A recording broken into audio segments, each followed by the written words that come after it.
Lepo pozdravljeni.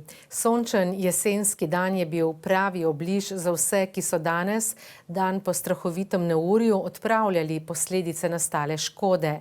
Naše ekipe so bile na terenu tako včeraj kot tudi danes. Sledi zbirnik dogajanja v zadnjih 24 urah.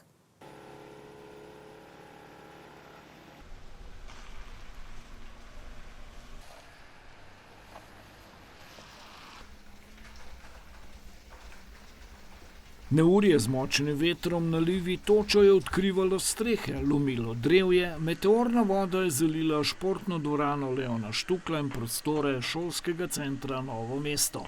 Huronski veter pa je odkril del strehe na osnovni šoli Drska, dele fotovoltaične elektrarne je veter odnašal več 10 metrov stran. Ob zaključku obiska vlade v Novem mestu so si včeraj nastalo škodo ob spremstvu novomeškega župana Gregorja Macedonija ogledali tudi predsednik vlade Robert Golob in minister za šolstvo Vinko Logaj. Pristojne reševalne službe, Gasilsko-reševalni center Novo mesto skupaj z vsemi 18 prostovoljnimi gasilskimi društvi mestne občine Novo mesto so včeraj takoj, ko so vremenske razmere to dopuščale, začeli odpravljati nastalo škodo. Danes so z delom nadaljevali od zgodnjih jutranjih ur. Ob 13 so bili znani konkretni rezultati opravljenega dela. Včeraj po neurju so se pozivi začeli cirka ob 14. uri.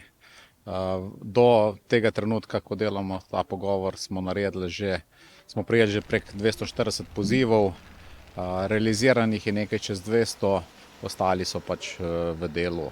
Glavnina nalog so bile vezane v začetku na črpanje vode, nato so sledile pokrivanje streh, imeli smo tudi 2 zemeljska plazova ter nekaj podrtih dreves, ki so bila podrta ali na cesto ali na objekte. Besnenje narave je bilo danes zjutraj, dan potem še vedno zelo dobro vidno. Suh sončen dan so izkoristili za čiščenje in odpravljanje posledic. Zaradi velike škode, predvsem pa zagotavljanja varnosti, tako na osnovni šoli Drska kot šolskem centru Novo mesto, danes ni bilo pouka. Ravnatelj osnovne šole Drska uvodoma izpostavi, da je najvažnejše, da nihče od otrok in zaposlenih v neurju ni bil poškodovan. Po zadnjih projekcijah meritev se je izkazalo, da elektrika se lahko gre v ponovni zagon v tem delu stavbe oziroma šole. Popolnoma uničena je polovica strehe šole in pa tudi nadkritki na terasi so uničeni. In pa številne manjše poškodbe v učilnicah ter ostalih prostorih v notranjosti še dodaja. Jutri bodo imeli športni dan, glede dela v petek pa se bodo odločili glede na razmere. Stanje na šoli se je ogledala tudi novomeška poslanka Državnega zbora Vida Čadonič Špelič, ki je bila na terenu v funkciji namestnice poveljnika civilne zaščite Novo mesto. Ravno kar malo prej izvedeli, da je tudi gospodarstvo že ponudilo pomoč, če bo potrebna sanacija večja šole, predvsem kar se tiče elektrike, da so tudi pripravljeni priti takoj pomagati. V največjem šolskem centru pri nas, kjer je voda poplavila notranje prostore in športno dvorano Leona Štukla, so že včeraj gasilci s prečrpavanjem glavnino vode izpraznili. Današnji dan tako direktor ob našem dopoldanskem obisku pa izkoristili za odpravljanje posledic.